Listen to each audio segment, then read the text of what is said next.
Hello guys, magandang hapon. Ayan si Bea guys, kawawa.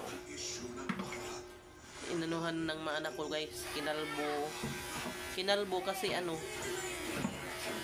daming kati-kati sa kanyang katawan. Ewan ko guys kung kainit ba yan guys o galis.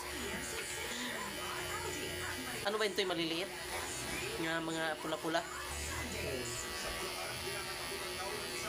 And kinalbo. Tapos may mga guys, yung mga parang puto nga mga mabibilis mabibilis tumakbo.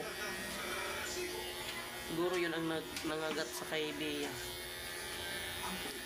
Kaya nire-resort. Ayan na si Bea ngayon, ang liit ng katawan. Okay. Bakit na wala naman ganapin? Bisig masakitan to dong.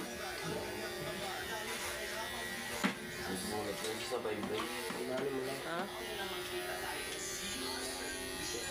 Ayan na si Bea, kawawa.